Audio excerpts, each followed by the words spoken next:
Hello, this is Dr. Hanaa Assil, and today we're talking about a topic in physics. This is mainly for the combined science syllabus. So we're talking about forces, and we should know that force is a push or a pull. So when you push on something or pull on something, you're exerting a force. Now, this will result in what? It will result in a change in speed, direction, or shape of the object on which the force is being exerted. We know that force is measured using a force meter or a spring balance, and the unit of force is Newton. Now, one of the equations that we should be familiar with is the fact that force is equal to mass times acceleration. And that means if I have a graph of force versus acceleration, the slope will give me the mass of the object. One of the forces is friction, and we should know that friction is a force opposing to any applied force. So this slows down the movement of any object. Usually friction should be reduced, and one of these ways is by putting a layer of oil between the surfaces or using wheels or ball bearings, such as in skateboards. Now, when we exert a force on an object, these forces, if they are in opposite direction, if they are equal in amount, then the net force that is being exerted on the object is actually zero. So if I'm pulling this box from both sides and the forces are equal, they cancel each other and there is actually no force acting on the object. And that means that if this object is originally stationary, it will remain sitting there, it will not move.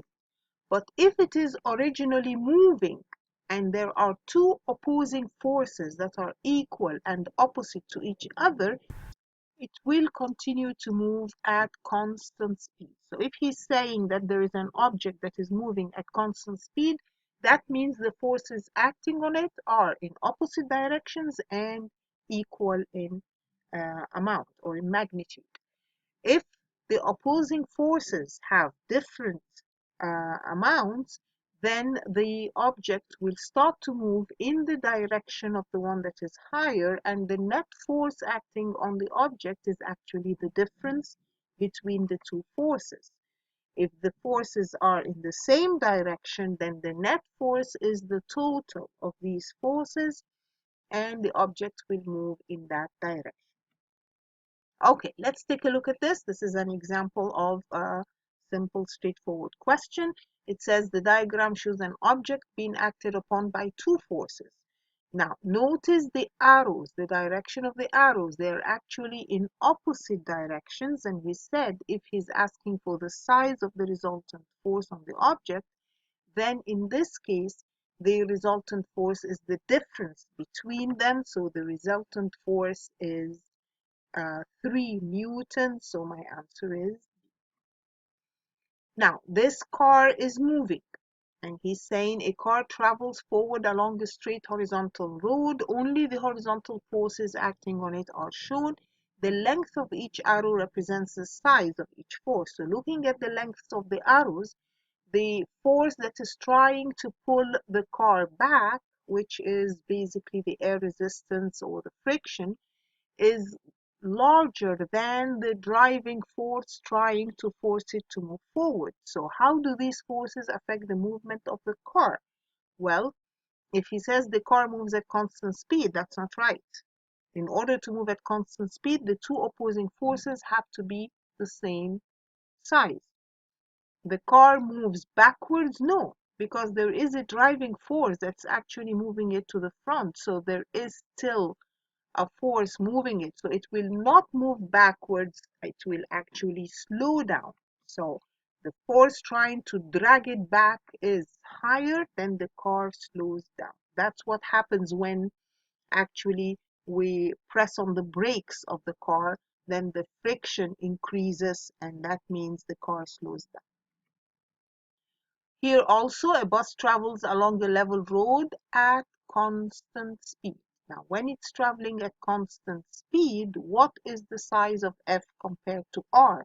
They are in opposite direction. If the car is moving or the bus is moving at constant speed, they must be of equal magnitude or equal amount. Okay, here two groups are pulling on the rope. One is trying to pull it to the right, 400 newtons. The other is trying to pull it to the left, 325 newtons. The resultant force will be what? Well, they're in opposite directions, so the resultant force is the difference between them, so that is 75. Now, will overall the rope move to the left or to the right? Well, it will move towards the larger or the higher force, so it will move to the right. A raindrop falls vertically at constant speed. Please notice the word constant speed. That means that the two opposing forces are equal. So what is the resultant force on the raindrop as it falls? Well, it will be 0 because it is falling at constant speed, and that means the two opposing forces on it are equal, and the resultant force will be 0. Okay, this is another kind of question in which we have a sort of ruler or something bigger, for example, and it is moving around that triangle in the middle, which we call the pivot.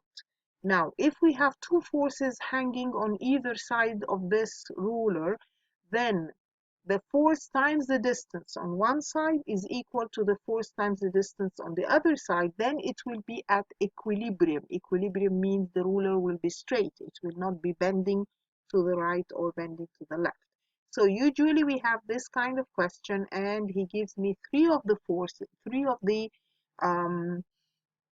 magnitudes, and he's asking for the fourth one. Okay, another kind of question will be where he's talking about an object moving down a ramp. Now, if this box is moving down a ramp of course is a pathway that is slanted like this.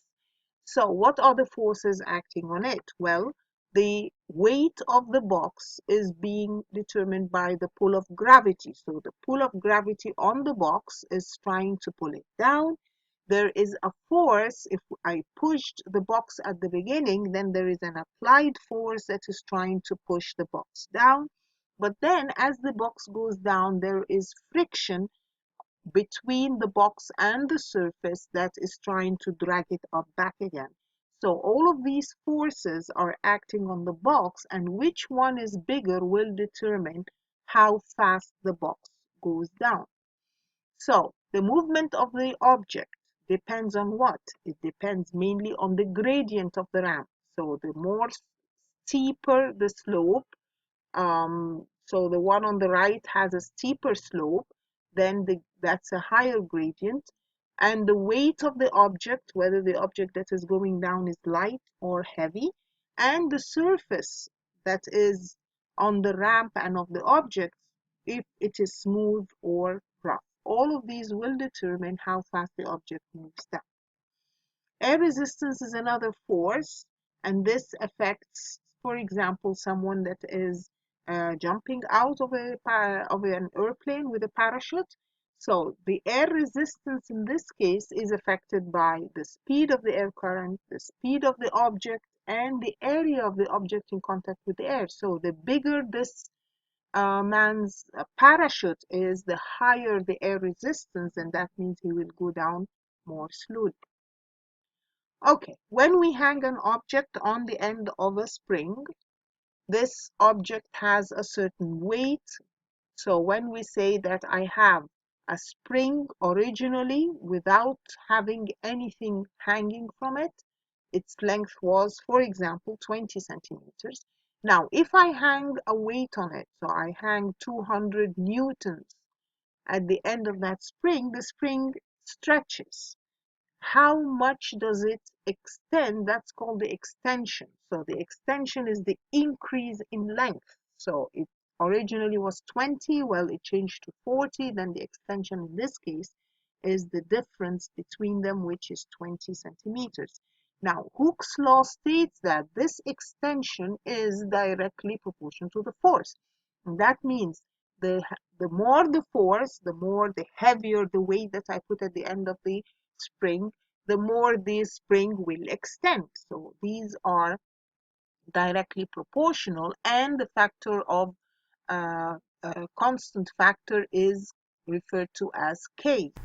So K is constant for a specific material, and the different types of springs will have different Ks depending on how stiff or less stiff they are, so the ability of them to extend or not.